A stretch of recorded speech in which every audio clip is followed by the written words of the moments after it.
DNA pioneer James Watson dies at 97 inches. New York. The final footage. The room was dim, lit only by the faint glow of medical monitors, steady, rhythmic, almost mechanical in their patience. Outside the hospice window, the Long Island evening had settled into a muted haze. A thin veil of winter light drifting across the glass. Inside, surrounded by the soft hum of machines and the presence of family, one of the most controversial and influential scientific figures of the 20th century took his final breaths. Dr. James Watson, the man who helped decode life itself, the man whose name had once echoed in lecture halls, research labs, and Nobel Prize ceremonies, was gone. Yet the story of James Watson does not settle easily into the quiet of that room. His life was a paradox, a breathtaking ascent into scientific immortality, shadowed by words that fractured his legacy. He was celebrated, condemned, revered, rejected. His work shaped modern biology. His remarks ignited worldwide outrage. He stood at the summit of discovery and the edge of disgrace. In the hours after his passing, the world was left with a haunting question. How do we reconcile a legacy that changed humanity with beliefs that wounded it? Tonight, we retrace the life of a man whose journey carried the weight of brilliance and the cost of controversy. A man who unlocked the double helix, but could not escape the spiraling contradictions of his own mind. This is the final footage, the story of James Dewey Watson, his triumphs, his turmoil, and the legacy he leaves behind. Before the controversies, before the public unraveling, before the world questioned whether genius could ever excuse harm, James Dewey Watson was simply a bright-eyed child from Chicago with a restless brain and a fascination with the natural world. Long before he became one of the most polarizing figures in science, he was a boy who collected birds' eggs, who pressed his face against windows during thunderstorms, who asked questions that adults rarely had the patience or the vocabulary to answer. Born in 1928, Watson entered a world still decades away from the genetic revolution he would one day help ignite. His childhood home was modest, but his imagination was not. Family members recalled that even as a child, he carried an intensity that made it seem as though he were always studying something: people, books, patterns, the hidden mechanisms beneath the surface of ordinary life. The neighborhood children saw him as odd. Teachers saw him as precocious.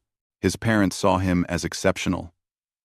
Though they never quite knew what to do with a child who ran so far ahead of everyone else. At age 15, while others his age were navigating high school cliques and teenage anxieties, Watson enrolled at the University of Chicago. His world expanded in ways he could never have anticipated. He devoured knowledge, moving through academia like a force of nature, seeking something he could not yet name.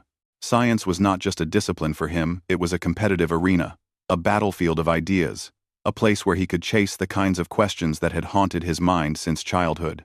By his early 20s, Watson's curiosity had narrowed into obsession. Understanding life at its most basic level. What makes us who we are? What invisible code determines the shape of our bodies, the color of our eyes, the diseases we inherit, the possibilities we never see coming? He was drawn to DNA long before most people even knew what it was. The interview concluded with polite handshakes and the familiar assurances of publication dates. Watson walked away unaware that the ground beneath him had already begun to crack. The journalist, stunned but composed, carried his tape recorder out into the hallway, down the steps, and into a world that was about to change for James Watson forever. Cold Spring Harbor Laboratory, his scientific home for nearly 40 years, issued a statement distancing itself from his remarks. Lectures were canceled, invitations rescinded, colleagues whispered behind closed doors, debating how to respond to a man whose name was woven into the very fabric of their institution. In the laboratories where he once mentored young scientists, silence replaced respect. Footsteps muffled themselves in the hallways.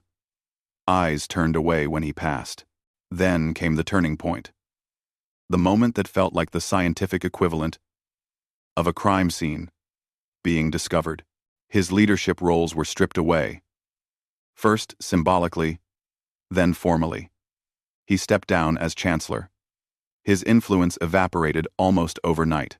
For Watson, the fallout felt sudden, but for many around him, it felt inevitable, like a truth long expected, but never spoken aloud. He tried to defend his remarks.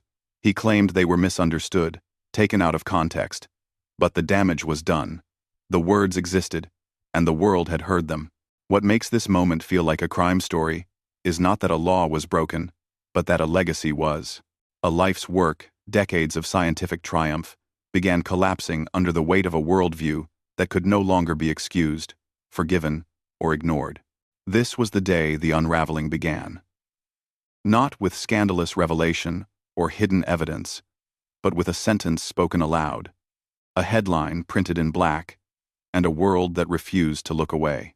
And as Watson retreated from public view, trying to make sense of the backlash, a much deeper, more painful discovery was still to come. The fallout from James Watson's 2007 remarks came quickly, but the true discovery, the moment when the scientific world collectively realized that a line had been irrevocably crossed, did not occur in a single newsroom or board meeting. It unfolded gradually, like a slow, disorienting avalanche. One comment became a headline. One headline became a firestorm. And soon, the world was left staring at a portrait of a man whose carefully cultivated legacy had begun to fracture. But the true breaking point came in 2019, 12 years after the original scandal, when the story re-emerged, not because of new evidence, but because of a new interview, a chance for Watson to revisit, revise, or renounce the beliefs that had cost him so much. Many hoped he might change his stance, offer remorse, or acknowledge harm. Instead, the opposite happened. He doubled down. And this moment is where the discovery in our story becomes clear. It wasn't the discovery of a secret or a hidden act. It was the discovery of permanence, of belief solidified, unshaken, unchanged.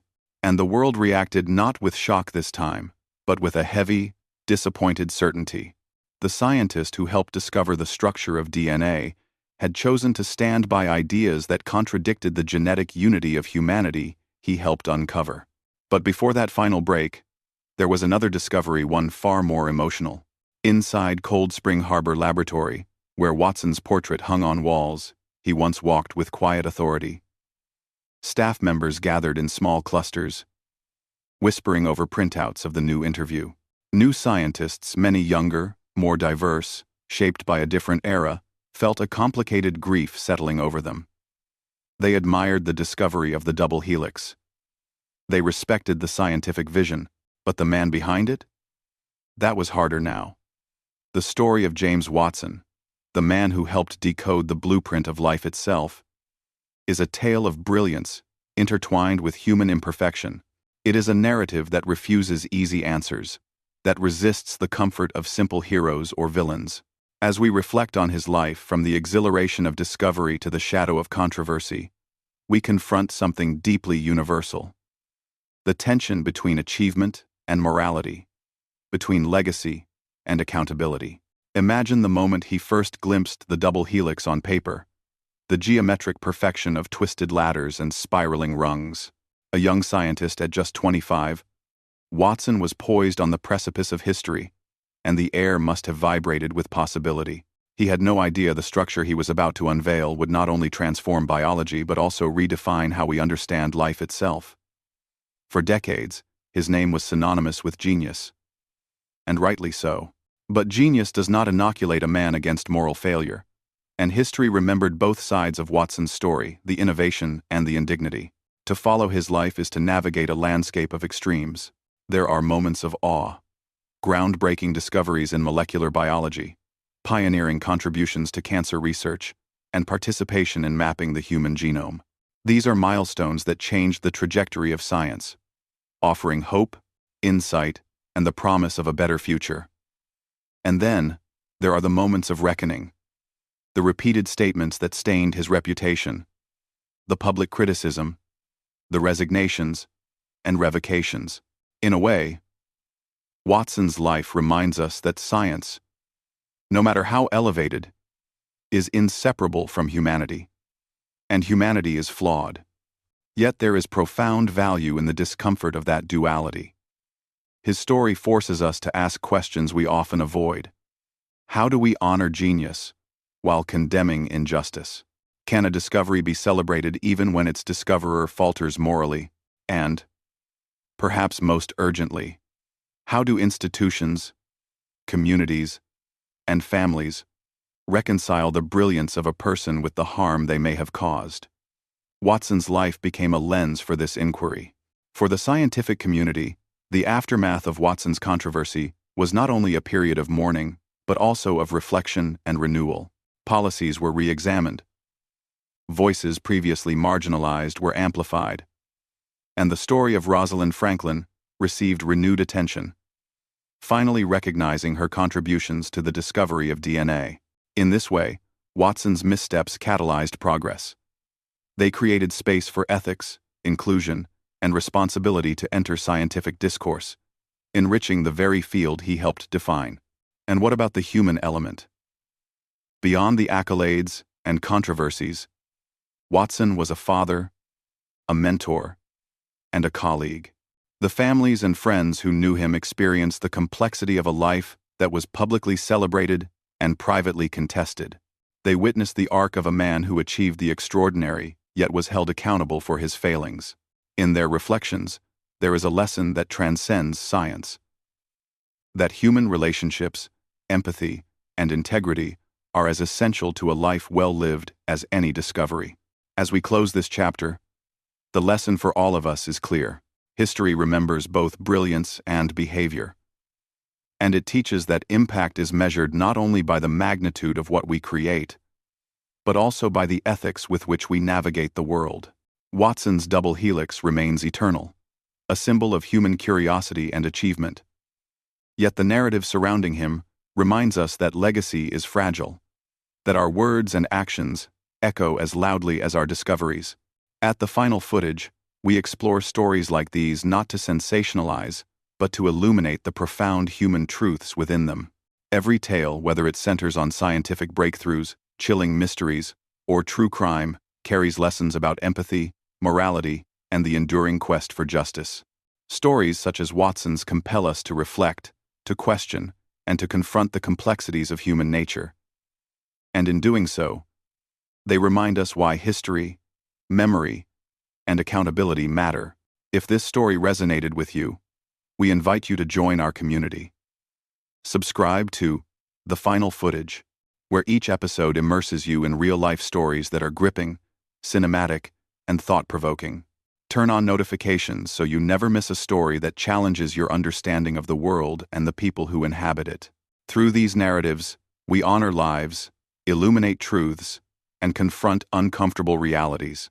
James Watson's story is one chapter among many, but it is a reminder that every life, every discovery, and every moral reckoning leaves an indelible mark on history.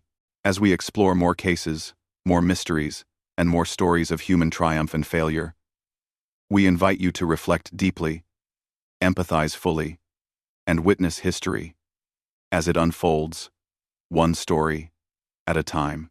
The legacy of Watson is complicated, layered, and undeniable. It reminds us of the heights humans can reach and the responsibilities that come with that ascent. It is a cautionary tale, a celebration of discovery, and an invitation to reckon with the human condition all at once.